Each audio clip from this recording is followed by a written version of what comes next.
Welcome back to the Pool Pro Podcast. On today's episode, host Dave Rockwell discusses automation and how to better manage chemicals in your pool with Hayward's own Trevor Stift. You're not going to want to miss this. Listen up.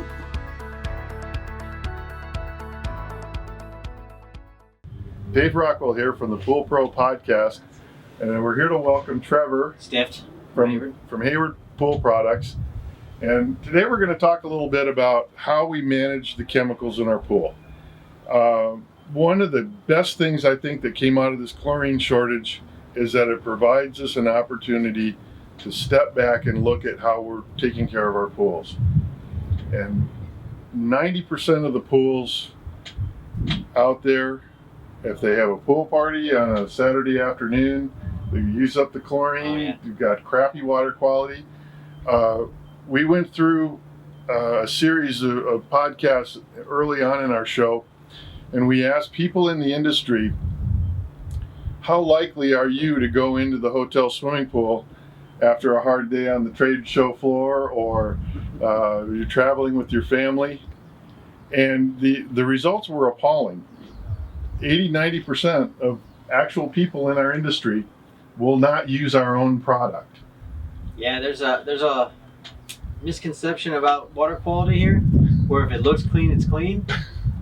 But there's a water management that we can actually negotiate and get in here for a nice, easy transition to any pool that's on the market, from commercial, residential, from pool only to spa only, and to really knock it out with not even thinking about it. And that's the thing. Most of pool guys out there, probably 80-90% of them, dose their chemicals once a week by hand, don't even know how many gallons are in their pool. Right. Just fly by the seat of their pants. Well, that's obviously that needs a gallon. And so we're not really using any science to the way we manage our pools. No, and the water is scientifically clean, and you're not using science to clean it right now. So you're basically just dumping chlorine and running, and maybe 32 ounces of acid. Yeah, that looks good. And then you come back in a week later. You're not taking into consideration bather load. You're not taking consideration phosphates, water evaporation, and new water, fresh water being added in. And you're not there during that time. You're there once a week. You hit, dump, run, clean that pool, and you're done. Now, whether that homeowner says, yeah, we have a party on Saturday, and you go, okay, I'll dump 2 gallons of chlorine in versus 1 gallon. That's where this water management system is now taken over, and we're trying to push a lot more of the industry that way and say, look, this is going to save you time, money, and the longevity of your equipment. No more spikes of the chemicals. We have a nice flat run, and we have a nice, clean, balanced water. The other thing about that we don't think about is the fact that what we call pool chlorine is not really pool chlorine. It's a chemical compound that releases chlorine into the water. Right. And so you have a couple of things that take that back too, right? In your water, you've got your conditioner, you've got your cyanuric acid, right? So people don't pay attention to that. They throw a tab in there and they walk away, not knowing that tab is a trichlor feed. So you have your CYA is raising, your pH dropping, your chlorine's raising. You go and you just test a dipstick of chlorine, and you go, oh, we're good. And that water is completely unbalanced and not effective enough to clean the bacteria that's in there. So it may look clean, but in reality it's not clean. And that's why some of these pool guys in the industry say, I'm not swimming in a commercial pool. And the other thing is, even with liquid chlorine, you're adding salt to the water. You're constantly building that up. There's minerals in it, and it's not a true effective chlorine. You go to Home Depot, pick up that chlorine, it's not as effective. It's not as potent as a SCP or your local distributor of chlorine. So there's hits and misses here and there that a lot of pool guys have been in the industry forever aren't willing to change because they don't understand it, or they're just like, hey, it works for net right now, but you're not getting the most effectiveness out of your chemicals and your money. And that's, I think, where I would really like to maybe open some minds up here as to what we can do to change the way we dose chlorine, which will actually makes us use less chlorine, so we're not adding all this extra stuff to the water. We're saving money on our chlorine bill every week, and we're not having to drain the pool as often because we're not adding all the excess things with that extra chlorine that we're adding in. So we've gone extensively over the OmniLogic system, and there's one component that we have left the best for last, I feel like. And so maybe, Trevor, you can talk a little bit about what this arrangement here is on the side. So this right here is what we have and called the sense and dispense. And essentially what we're going to do is be sensing the water that's coming in and filtering out. We're going to be sensing that, monitoring it constantly. Every time the pump's running, we're monitoring it, right? So we have constant readout of what the pH and the ORP level of your water is. The oxygen reduction property. So that's the actual available chemical to kill the bacteria in your water. Not just the standard free chlorine or total chlorine. We're actually looking for killing power of the water. So what we're doing is monitoring, and the computer's going to sit there and say, okay, you know what? I'm out of balance. I'm going to dose my acid, and whether that's a liquid or we're running CO2, we're going to add it, whatever we need. We're going to open and close basically a relay that's going to turn on any pump that you need to feed that chemical. Then it's going to say, okay, you know what? My ORP is a little low.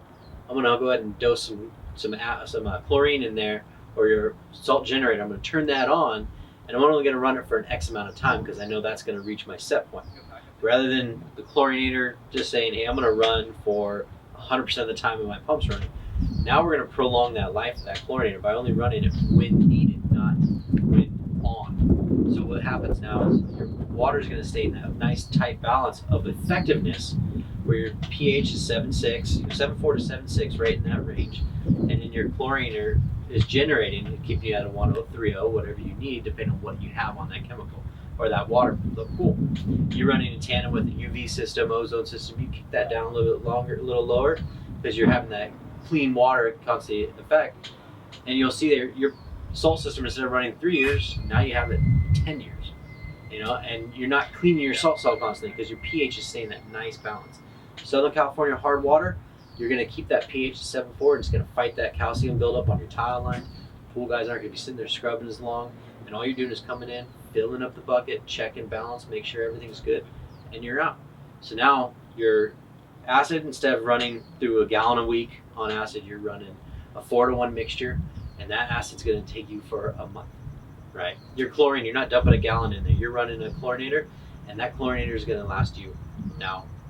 Whatever production you have set for, it's going to continue and last a lot longer. It's a true balancing act, and it's really good at keeping the balance. If you throw it on a pool that has a completely whacked out chemistry, it's going to keep it whacked out. So it's not the all in all say none of, hey, just put this on any pool, you're done.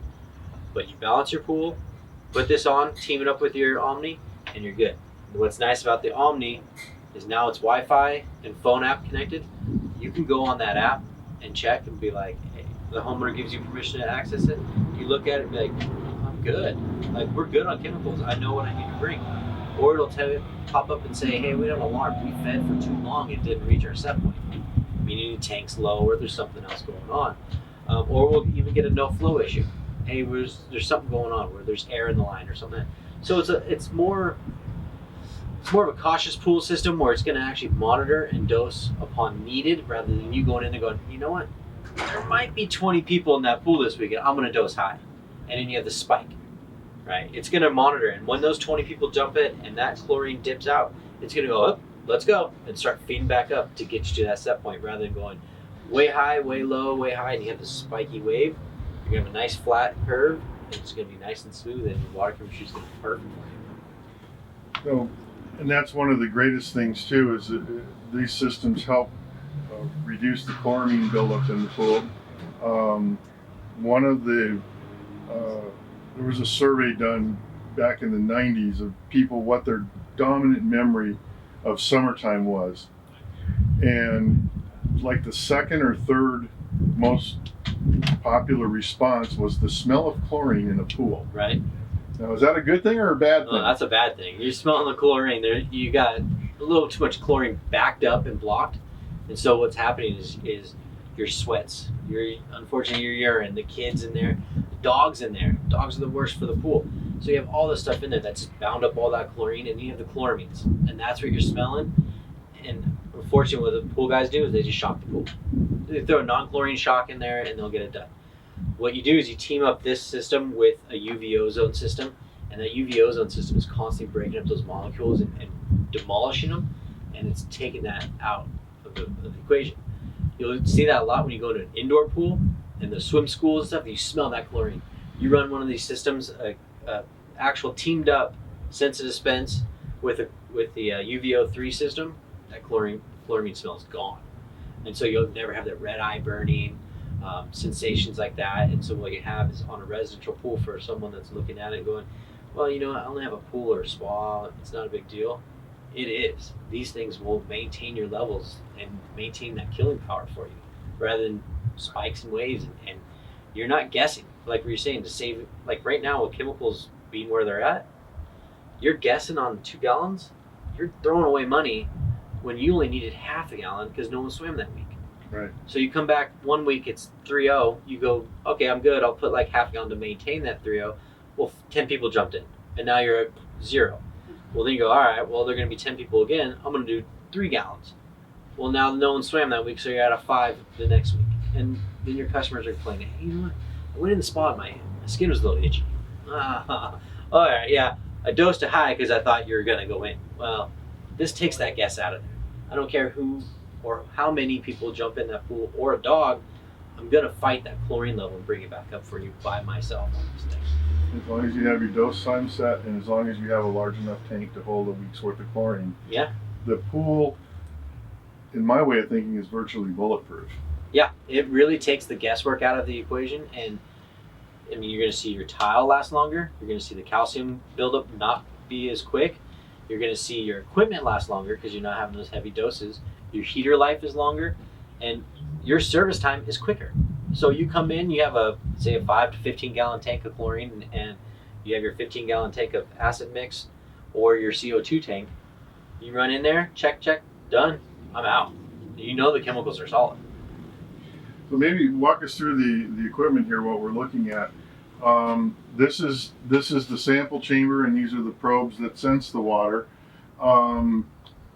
What are we looking at here? How's that going to hook up to the system, and how does it run? So we have 3 lines right here. One is essentially just a sample line. So you can take your sample right here and test your water rather than going to the pool site. So I don't have to get down on my hands and knees. Don't have to get down on hands and knees. Reach 18 inches under the water. You come right here, fill up your test.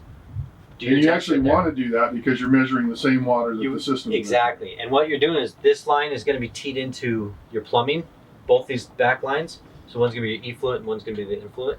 And you're going to take your samples from here and know that your pH probe is reading exactly what you're reading, and your ORP probe is reading what you previously set this thing to, right?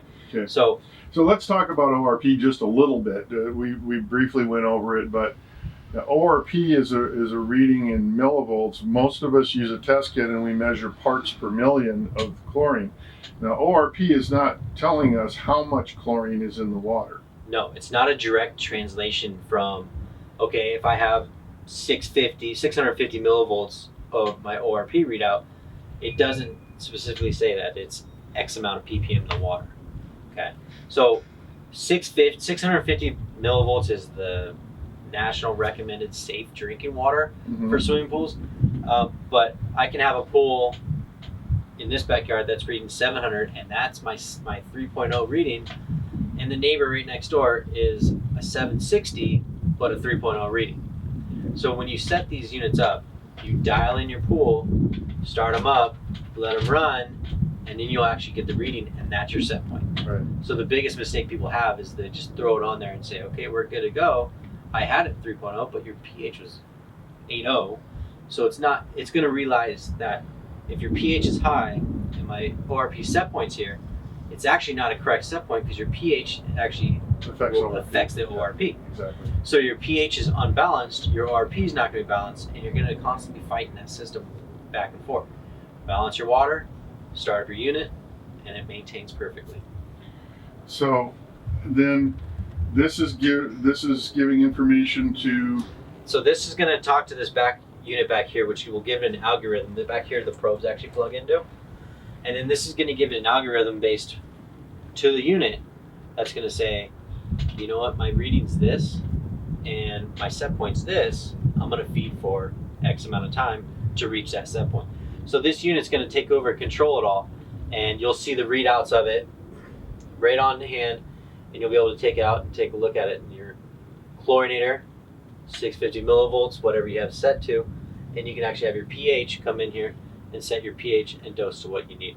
So now this is powering what kind of a pump is actually pumping the chemicals? So this is your choice. Hayward makes a combination pump and tank. Can we pull this out? Yeah. Something like this would be a Hayward feed pump, which we just take this back into the plumbing system and you fill up your acid water mixture in here. This is Hayward's all-in-one solution for the backyard. You can put a Rollicam, you can put a Stinner pump, you can put whatever pump, parasolic pump you want back there. That's just going to be able to feed. Just tilt this forward so we can. That's the actual chemical pump right there. What is the feed rate on this pump? This pump is 12 gallons per day. Okay. And then so you can run anything. Rollocams can be 25, to 3, depending on what you want. And the unit will learn how it feeds and how it doses to know your pump. So you can put whatever pump you want on there. And if you put like a Rollocam pump, and you can put it even on auto, or you can put it on timer, and the timer is just going to slowly feed, and it's just going to slow down the feed rate. That's all you're doing. But the unit will learn it and go, okay, I know that my set point's here, my readout's here, I'm going to feed for X amount of minutes, then I'm going to wait. I'm going to let that cycle through, then I'm going to feed a little bit more, I'm going to wait and let that cycle through. So you're not going to get that overshoot, where if you got 30-foot run to the equipment from where this is, where it's dosing and feeding, it's going to give it time to actually test it and feed it and say, okay, yeah, well, I'm right. Or yeah, I need a little more, a little less. So it dials it in. Takes that guesswork completely out. Okay. So the bigger the pump, for heavily used pools or extremely large pools, a bigger pump like a 38 or a 50 gallon per day pump will just help the pool recover faster. Exactly. So if you know you got a pool that gets hammered, it's a residential pool getting hammered, they got the football team in there every weekend. You get a bigger size pump, what it does is it increases the dose per cycle of feed. So instead of feeding just a little drop, you're feeding a pour. Yeah. Right? So you're going to get that turnaround quicker. So you get people hammering this pool constantly. You get a bigger feed tank in there, feed pump, and it's going to recover quickly and keep that balance instead of dipping and coming back up for a while, which you'd recover in a couple hours, but it's going to keep it, maintain it.